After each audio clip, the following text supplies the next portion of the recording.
Okay, how are we doing, Year 12 psychologists? Welcome to the next video. We're going to be looking at the evaluation then for the biological approach to explaining OCD. Really interesting explanation.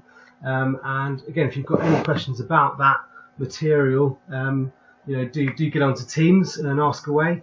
Probably one of the more difficult explanations. So I'm just going to highlight a couple of things from last week. Remember, there's also that YouTube video from last week that goes through the PowerPoint for this topic as well. Excuse me. But this week I'm going to focus on the evaluation. Okay, so submit the pictures. Just as a heads up as well, the chat function has been disabled. That was a trust-wide decision. But we've still got our Teams channel. So do use the Teams channel. That's where I'll be communicating with you guys. So please do take a picture of the work that is due on Monday for me to have a look at. And I can, if you want me to have a closer look at any of that work, then do send me the work by email, and I'm more than happy to give further feedback should you want some further feedback. So do take me up on that offer should you want it. I want you to keep on top of your revision. There's a new Seneca task on Seneca that looks at depression and OCD, kind of just some the recent stuff on depression and the recent stuff on OCD this week and last week. So do have a go at that. We will be coming towards the end of the psychopathology topic soon, so there will be an assessment in a couple of weeks' time, but I'll tell you more about that next week. But we want to keep on top of our revision, keep things ticking over. So you should have done the reading, the pre-reading on page 113. There's also an optional task which is on Go for Schools, and I posted on Teams as well, the optional worksheet there.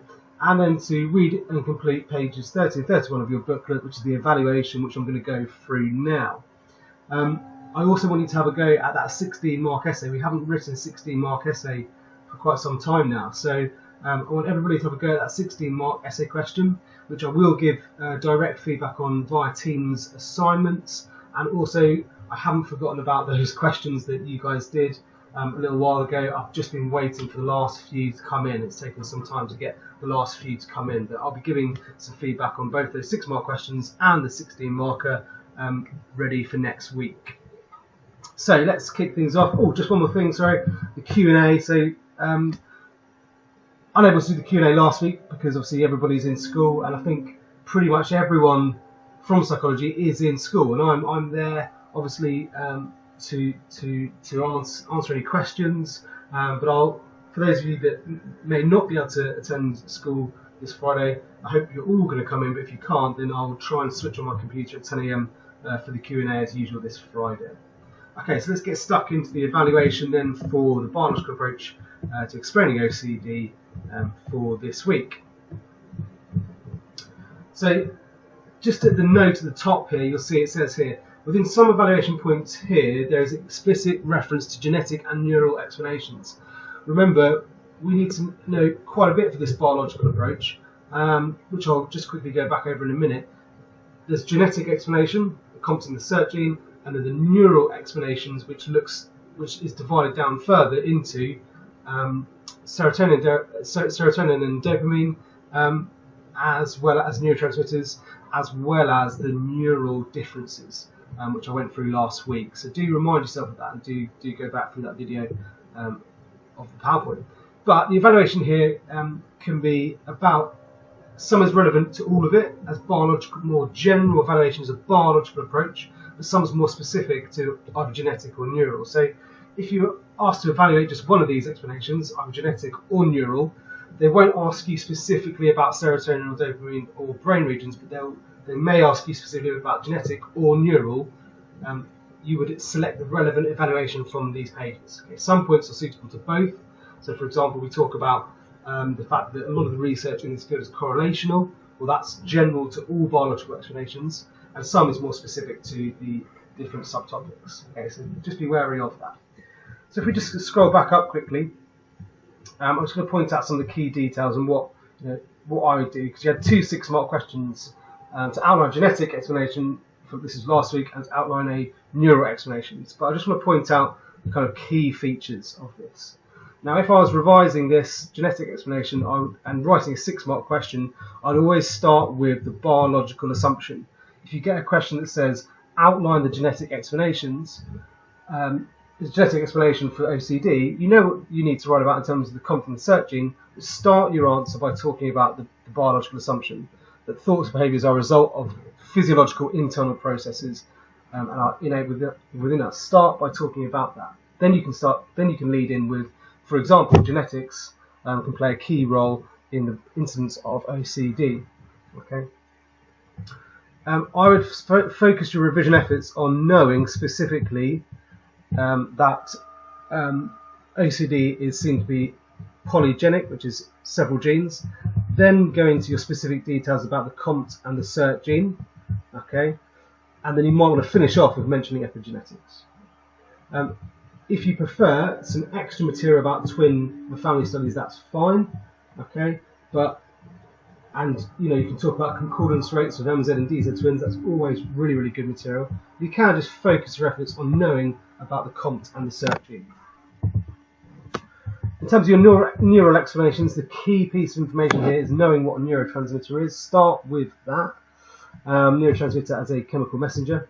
Okay, remember the difference between neurotransmitters and hormones. Hormones travel in the blood. Neurotransmitters are secreted by vesicles in the synapse. And the key details here then is that low serotonin can explain the mood aspect, the anxiety, and high dopamine can explain that rewarding feeling relating to the compulsions. Okay, so low serotonin, high dopamine. The brain areas, again, we went through that in the video last week. I would just learn a couple of key sentences from this in terms of the OFC and its role of the OFC in the thalamus and where that breaks down with that sort of worry loop, as mentioned last week with OCD patients. So there's a couple of key details then, just to remind everyone about that. Now onto the evaluation then. So we've got this one strength. Remember our point evidence explain here, and we've got some really useful evaluation here that you can use for your essay. So always good in an essay to start off with some supportive research. Okay, I'd always recommend that you start off with some supportive research. And this Nesdat et al. Study in 2010 is a really well-known one, so I'd recommend that you definitely learn this. Okay, so for example, Nesdat et al. Identified a group of patients with OCD and their first-degree relatives and compared them with a control group who had no mental illness.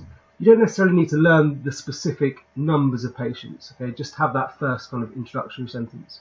They found that people with first-degree relatives with OCD have 5 times greater risk of having OCD themselves compared to the general population. Furthermore, a meta-analysis, remember a meta-analysis reviews several studies, a meta-analysis by Billet et al.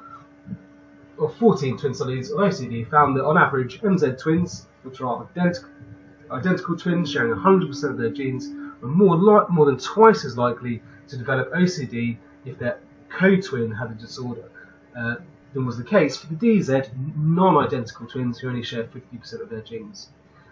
Remember, it's really important that yes, we've got this evidence here from 2 studies here, and you can always include 2 pieces of research in this evaluation. You've got to explain what that shows, okay, specifically what that shows. And you may not find this in the textbook, and this is what I've been saying about evaluation recently. You've got to spend the time to think, well, how do I elaborate on that myself? How do I explain that myself? Why is this a strength? So this is what I've highlighted here in bold and underlined, because you won't find that in the textbook. You have to write that yourself, and we've got to get into that skill of explaining. So this supports the biological approach to explaining OCD because it points to a clear genetic basis for OCD. Okay, that isn't enough just to say that. You've got to say why. Clearly, from the evidence, the more genetically related you are to someone, DZ twins versus MZ twins versus DZ twins, for example, you are someone that OCD, the more likely you are to also suffer from the disorder. The concordance rates are higher the more genetically related you are to someone. And you'll see that from the descriptive material on the previous page of the booklet. And we've got a counterpoint here, a really interesting counterpoint, and you can use this counterpoint as a whole separate piece of evaluation that is almost like a limitation. Okay, so this, however, the relationship between biology and OCD is not clear cut. With genetics, no study finds 100% concordance rates for the MZ twins. Yeah? OCD may appear to run in families because the MZ twins are more likely to be treated in a similar way than DZ twins, as they look the same. So what we're saying is that there's not only are MZ twins genetically identical, but also have a similar environment. So it's quite hard to separate out the environment and the genetics here. Therefore, even when there is a high concordance rate, it does not tell us that this is due to biological factors alone. And we can say here that actually, there must be an environmental impact here. We never find a 100% concordance rate for MZ twins, even though they're 100% genetically identical. We never find 100% concordance. So there must be other factors at play here. For example, the environment, perhaps. So research into the basal ganglia, which is just part of the brain, also gives conflicting findings. Neuroimaging studies have so far failed to find basal ganglia impairments in all sufferers. The key here is all sufferers of OCD. And some people who do have impairments in basal ganglia do not show symptoms of OCD. So clearly then, there's not one whole explanation in terms of brain differences that can explain all OCD patients, okay? Because the results are varied. This questions the biological approach to explaining OCD because there must be other factors involved, such as the environment, as one other example.